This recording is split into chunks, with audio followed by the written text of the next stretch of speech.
Okay, तो welcome everyone, welcome to the trade seekers.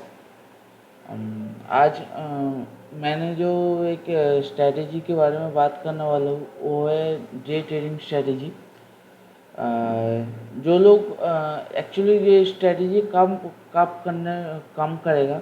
जो लोग ट्रेडिंग इंटरडे ट्रेडिंग भी काम कर इंटरडे ट्रेडिंग भी करना चाहते हो और ट्रेडिंग के साथ साथ अपना जॉब हो और फिर बिजनेस हो, जो भी काम कर रहे हो उनको दोनों को एक साथ करना चाहते हो, उन लोगों के लिए ट्रेडिंग स्ट्रैटेजी बहुत आसान होगा। और जो बिगिनर्स है उन लोगों के लिए भी ये ट्रेडिंग स्ट्रेटेजी बहुत अच्छे से काम करने वाला है, क्योंकि इस ट्रेडिंग स्ट्रेटेजी में बहुत ज़्यादा कुछ एडजस्टमेंट नहीं होता है। बहुत इजी तरीके से इसको किया जा सकता है, क्योंकि ये एक सिस्टमेटिक ट्रेडिंग स्ट्रेटेजी है। सिस्टमेटिक ट्रेडिंग स्ट्रेटेजी में पहले तो अगर क्लियर कर देता हूँ कि सिस्टमेटिक ट्रेडिंग स्ट्रेटेजी क्या होता है और डायरेक्शनल बेस्ड ट्रेडिंग स्ट्रेटेजी क्या होता है। देखिए, सिस्टमेटिक ट्रेडिंग स्ट्रेटेजी एक ऐसा स्ट्रेटेजी होता है जिसमें आप पहले से सब कुछ डिफाइन करके रखते हो कि कहाँ किस टाइम में एंट्री होगा, कैसे एंट्री होगा, कहाँ पे एग्जिट होगा। सब कुछ आपको पहले से पता होता है कि कितना लॉस हो सकता है, कितना प्रॉफिट हो सकता है, ये सब कुछ आपको डिसाइड होता है। और डायरेक्शनल का ट्रेडिंग स्ट्रेटेजी के में क्या होता है कि आप मार्केट के ऊपर बेस करके उसको डिसीजन लेते हो कि अगर कब मार्केट ऊपर जाएगा तो तब मैं उसमें एंट्री कर उसके हिसाब से अपना ट्रेडिंग स्ट्रेटेजी प्लान करते हैं कि कब एंट्री लूँगा, मतलब कब पुट बाई करूँगा, कब सॉल्व पुट शॉर्ट करूँगा या फिर कब कॉल बाई करूँगा। लेकिन सिस्टमेटिक ट्रेडिंग स्ट्रेटजी में ये सारी चीज़ नहीं होता है। सिस्टमेटिक ट्रेडिंग में सब कुछ एकदम पहले से डिफाइन करके रखा हुआ होता है। तो मैं उसी एक स्ट्रेटजी के बारे में बात करूंगा जो सिस्टम बेस्ड स्ट्रेटजी है। और इसका अगर रिटर्न मैं आप लोगों को दिखाऊंगा तो रिटर्न के मामले में बहुत बढ़िया है as per to directional based strategy. क्योंकि डायरेक्शनल बेस्ड स्ट्रैटेजी से आप देख के चौंक भी जाओगे कि ऐसे कैसे हो सकता है, तो फिर सारे ट्रेडर्स सिस्टम बेस्ड स्ट्रैटेजी में क्यों नहीं आते हैं।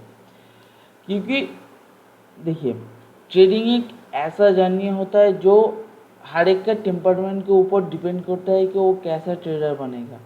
किसी को डायरेक्शनल बेस्ड ज़्यादा पसंद होता है, किसी को सिस्टम बेस्ड ट्रेडिंग ज़्यादा पसंद होता है, तो किसी को ऑप्शन बाइंग ज़्यादा पसंद है और किसी को ऑप्शन सेलिंग ज़्यादा पसंद है। तो आज जो मैं स्ट्रैटेजी के बारे में बात करने वाला हूँ वो है ऑप्शन सेलिंग के ऑप्शन सेलिंग लेकर। तो जो स्ट्रैटेजी है, स्ट्रैटेजी का फास्ट स्ट्रैटेजी में जाने से पहले आप लोग अगर न्यू हो इस चैनल में तो चैनल को सब्सक्राइब करना और वीडियो पसंद आए तो लाइक ज़रूर करना। तो इससे क्या होता है कि हमें मोटिवेशन मिलता है।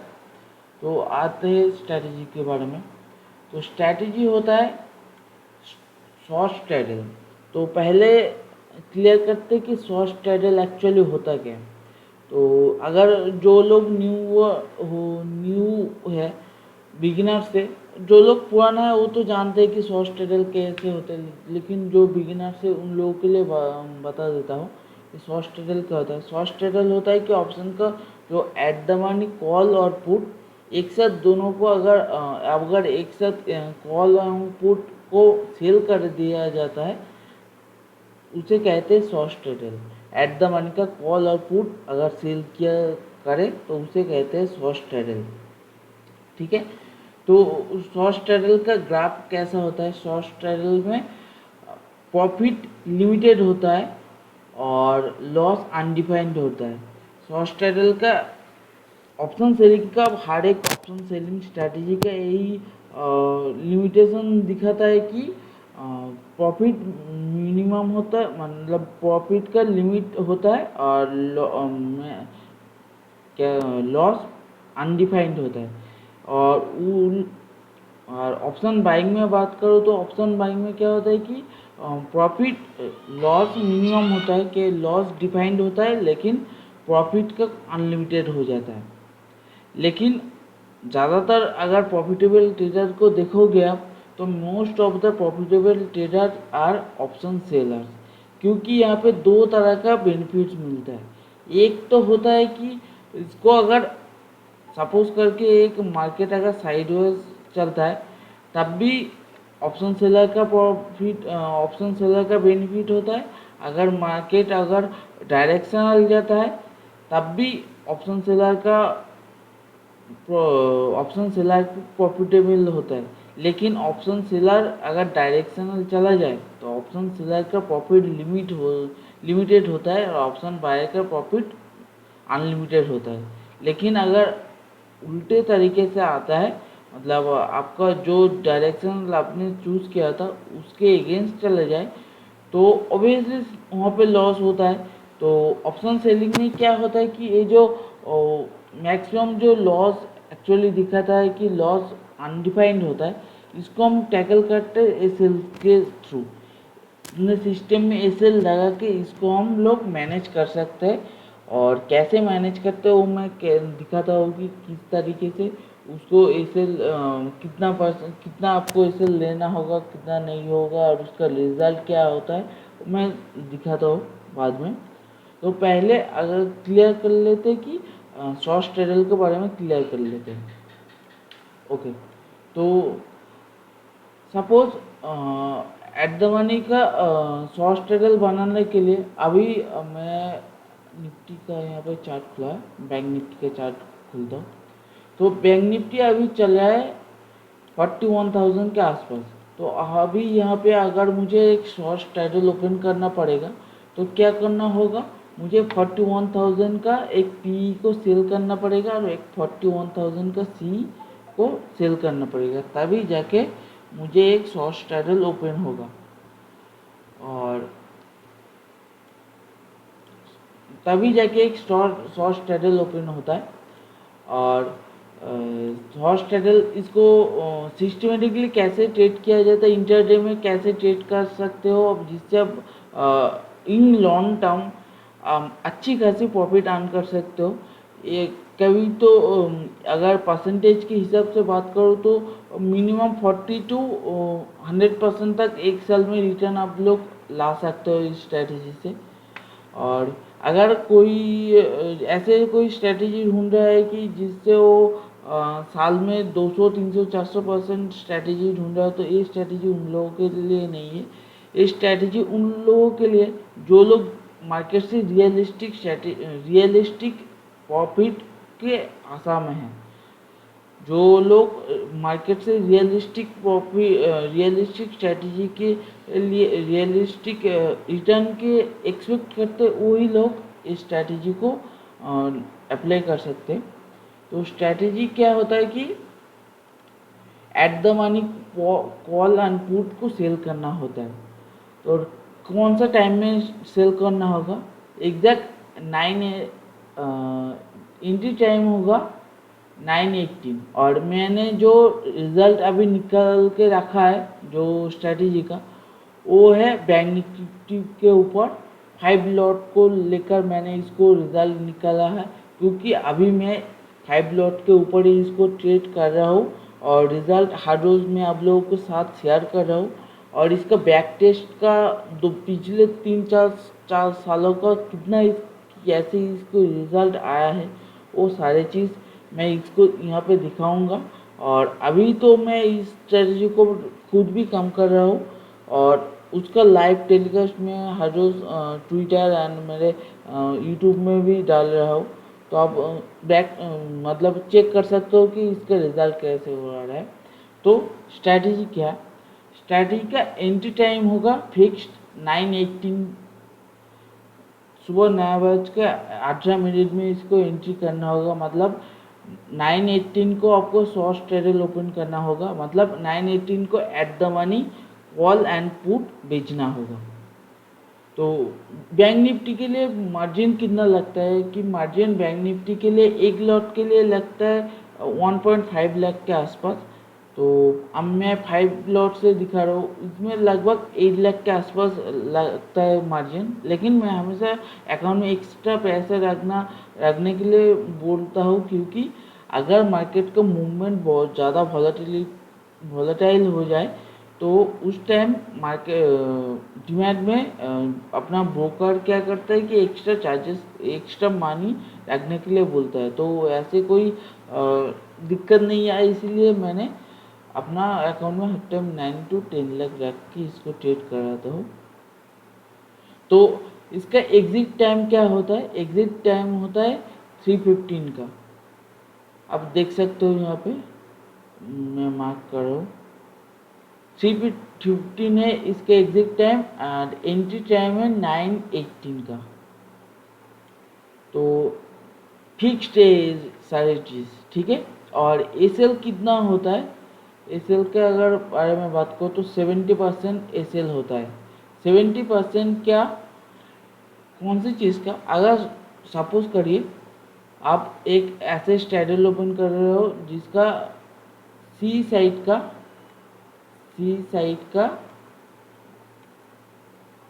प्राइस होगा, सी साइड का प्राइस जो है 100 एंड पी साइड का प्राइस जो है, पी साइड का प्राइस है 110 रुपीज़। ओके, तो सी साइड का प्राइस है 100 रुपीज़, तो इसके 70% क्या होता है? 70 रुपीज़। तो एसएल होगा इसका, सी साइड का एसएल होगा 170 एंड पी साइड का 110 रुपीज़ का आपने लिया है, तो इसका एसएल होगा लगभग 177 के आसपास इसका एसएल होगा। क्लियर? तो एसएल के लिए 70% फिक्स्ड एसएल रखना होगा दोनों साइड में।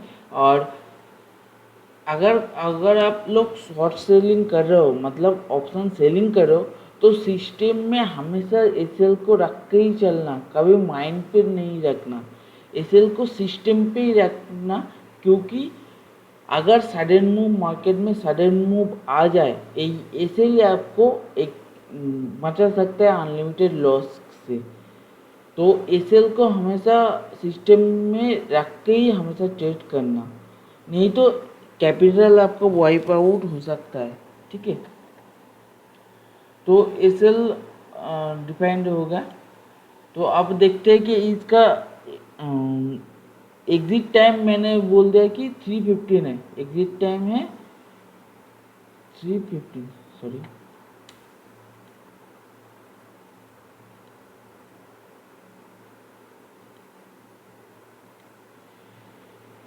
एंट्री होगा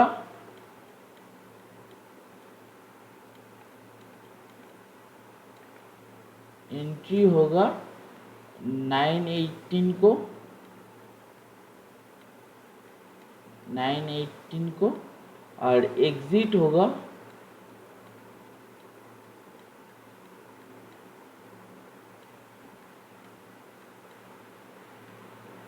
3:15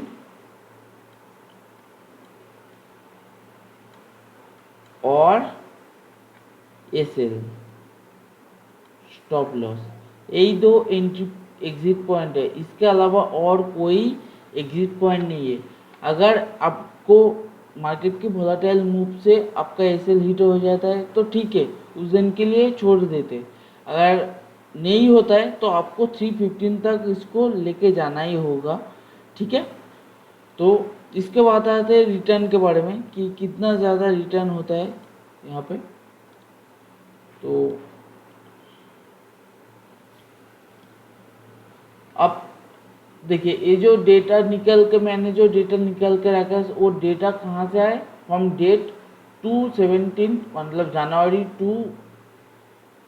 के 2017 टू मार्च 2023। तो इस यहाँ पे देख सकते हो कि आप 5 लॉट के लिए एस्टिमेट मार्जिन लगता है 7.89 लाख। ओवरऑल प्रॉफिट हुआ है जो लगभग 35 लाख जो टाइम रेंज है इस टाइम रेंज में। और एवरेज सारी चीज़ यहाँ पे आप देख सकते हो डेटा में कि सारे मैक्स प्रॉफिट कितना होगा, मैक्स लॉस कितना हो सकता है, average profit on wins date, average losses on losses date. और अगर ईयर वाइज में आयो, ईयर वाइज आपको दिखाता हूँ और मंथ वाइज, तो पहले साल में 2017 में लगभग 36% रिटर्न दिया है इस स्ट्रेटेजी से। 2018 में लगभग 62% रिटर्न आया है। 2019 में लगभग 49%, 2020 में 124%, 2021 में 80%, 2022 में 96%, और अभी 2023 चल रहा है, अभी 1% के आसपास प्रॉफिट है इनमें। तो और अगर मंथ वाइज आपको देख सकते हो कि कैसे कैसे प्रॉफिट निकल में आया है, ये सारे पीछे की डाटा से ना देखें तो आगे रिसेंट वाले डाटा देखते हैं कि कितना रिटर्न, कितना प्रॉफिट रिटर्न आया है। 2023 में फरवरी में लगभग 60,000 का लॉस हुआ था, जनवरी में 76,000 का। 2022 की दिसंबर की बात करो तो 10,000 के आसपास प्रॉफिट हुआ है। नवंबर में लगभग 71,000 के प्रॉफिट हुआ है। अक्टूबर में 24,000, सितंबर में 1,10,000, अगस्त में 29,000, जुलाई में 18,000 का लॉस हुआ था, जून में 1,10,000 का प्रॉफिट हुआ था, मई में 6,700 का प्रॉफिट हुआ था, अप्रैल में 67,000 का, मार्च में 67,000, फरवरी में 2,22,000 का, और जनवरी में 57,000। तो देख सकते हो कैसे हुआ है। उसके अगले साल 2021 में अगर गए, दिसंबर में 1,00,000 का प्रॉफिट हुआ था, नवंबर में 15,000 का लॉस, अक्टूबर में 1,29,000 का प्रॉफिट, सितंबर में 55,000 का लॉस है, अगस्त में 78,000 का प्रॉफिट, जुलाई में 5,000 का प्रॉफिट, जून में 69,000 का प्रॉफिट, मई में 1,14,000 का प्रॉफिट है, अप्रैल में 64,000 का, मार्च में 79,000 का, फरवरी में 7,000 का लॉस हुआ था, और 21 में जनवरी में 66,000 का प्रॉफिट है। तो प्रॉफिट एंड लॉस का देख सकते हो मंथ वाइज कि कैसे इसमें रिटर्न आता है। अगर आप, मैं अभी डे वाइज और वीक वाइज आपको दिखाऊं तो कैसे, किस तरह से प्रॉफिट आ रहा है इसमें।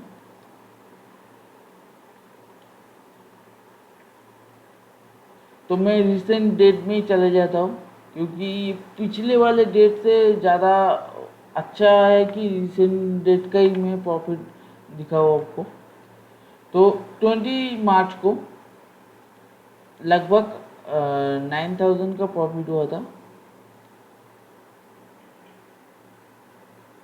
सॉरी लगभग 8,000 का प्रॉफिट हुआ था। 17 मार्च को 31,000 का लॉस, उसके बाद 16 मार्च को 30,000 के आसपास लॉस है,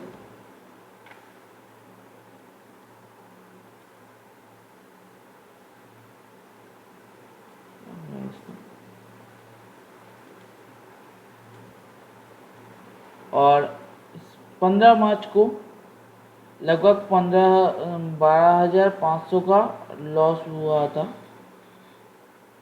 और 14 मार्च को 7,322 का प्रॉफिट था, और 13 मार्च को 7,500 का प्रॉफिट है, और 10 मार्च को 13,000 का प्रॉफिट था, 9 मार्च को 1100 का लॉस था, 8 मार्च को 6000 का प्रॉफिट था, 6 मार्च को 5000 का प्रॉफिट था, और 3 मार्च को 5000 के आसपास लॉस था। तो देख सकते हो कि कैसे प्रॉफिट एंड लॉस यहाँ पे दिखा रहा है। और अब आते हैं कि ये सारे तो थियोरिटिकली बातें हैं, तो एक्चुअल में थियोरिटी के साथ प्रैक्टिकल आपको दिखाऊँ तो तब जाके आप लोगों को शायद विश्वास हो जाए कि स्ट्रैटेजी कैसे काम करता है। तो आते हैं फर्स्ट रिसेंट, एकदम रिसेंट, जो इस डाटा के साथ इसमें से डाटा निकल के जो मैंने जो सारे डाटा मैंने स्टॉक मॉक से निकाला है, जो स्ट्रैटेजी को मैंने टेस्ट किया वो स्टॉक मॉक पे स्ट्रैटेजी को टेस्ट किया है। तो स्टॉक मॉक का डाटा और रियल एक्चुअल ट्रेडिंग का डाटा दोनों को मैच कराते हैं, तभी जाके अब लोगों को मतलब जो बिलीव तो होता है ना, वो आएगा कि एक्चुअल में काम करता है कि नहीं काम करता है। तो रिसेंट वाले डाटा, एक मिनट रुके।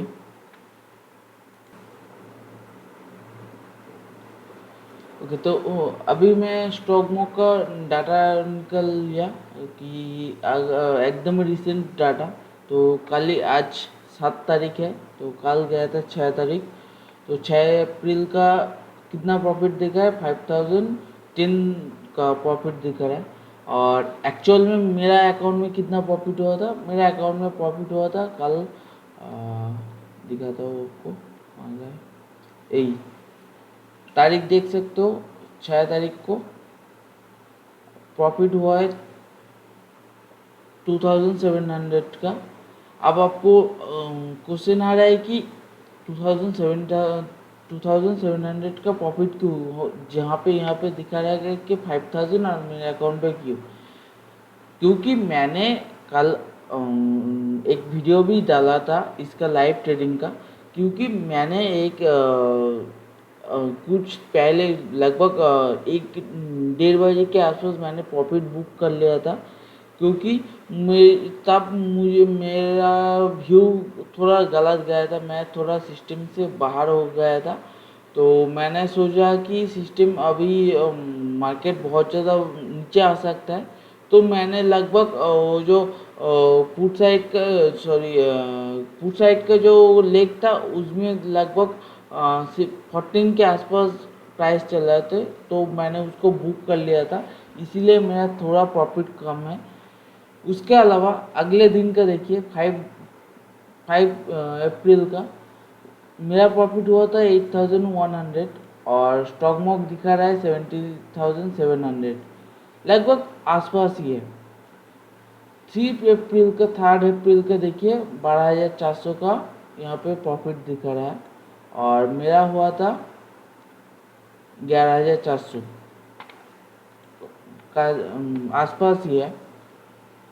और उसके बाद आते हैं कि 31 को फ्राइडे के दिन 390 का लॉस हुआ था, और मेरा लॉस हुआ था 422 का। उसके बाद 29 मार्च को प्रॉफिट कितना दिखा रहा है, 4800 का एज पर डाटा निकल के आया है, और मेरा प्रॉफिट हुआ था 3000 के आसपास। और 18 मार्च को प्रॉफिट 28 मार्च को प्रॉफिट हुआ था 13,300 का, और मेरा प्रॉफिट है ऑलमोस्ट सेम 13,500 का आसपास। तो आप देख सकते हो कि प्रॉफिट 1-2 हज़ार का ऐसे ही बस चेंजेस है, इससे ज़्यादा डिफरेंस नहीं हुए। तो इस स्ट्रेटेजी से अगर आप एक ऑफिस के काम कोई का अदर्स काम कर रहे हो, या फिर अपना खुद का बिजनेस चला उसके साथ साथ आप इंटरनेट ट्रेडिंग भी करना चाहते हो, तो this is the best strategy for you. And इससे बहुत बढ़िया चीज़ है कि अगर आप बिगिनर्स हो, तो बिगिनर्स के लिए क्या होता है कि बिगिनर्स ये सारे चार्ट पैटर्न्स नहीं समझते हैं कि ऐसे ट्रेड कर कहाँ पे एंट्री लेना होगा, कहाँ पे एग्जिट करना होगा, और उसका जो साइकोलॉजी, वो साइकोलॉजी के ऊपर भी एक प्रेशर आता है कि कहाँ पे लूँ, कहाँ पे कितने टाइम तक होल्ड करूँ। तो ये सारे चार्ट पैटर्न्स अगर आप प्रैक्टिस करते रहो तो आता है, लेकिन अगर आप एकदम बिगिनर्स हो, जिसको पास पैसे तो है, कुछ बिजनेस स्टार्ट करना चाहते हो, तो उन लोगों के लिए भी ये स्ट्रैटेजी बहुत बढ़िया काम करेगा। और इसके साथ साथ आप खुद मार्केट को ऑब्जर्व करो, तो आप सीखते रहो, तो आप धीरे धीरे जाके ऑप्शन बाइंग या फिर कोई और डायरेक्शनल बेस्ड स्ट्रैटेजी में काम कर सकते हो। लेकिन अदरवाइज आप ये सिस्टमेटिक स्ट्रैटेजी यूज़ करके आप बहुत बढ़िया और रिटर्न कमा सकते हो। तो बस ये स्ट्रैटेजी यही था पूरा।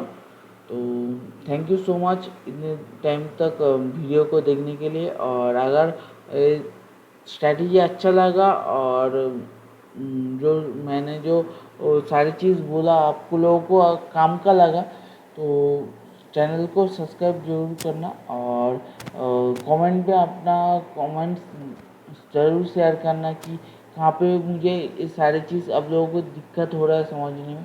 तो मैं कोशिश करूँगा कि वो सारी चीज़ और क्लियरली आप लोगों को समझाने के लिए। तो थैंक यू सो मच।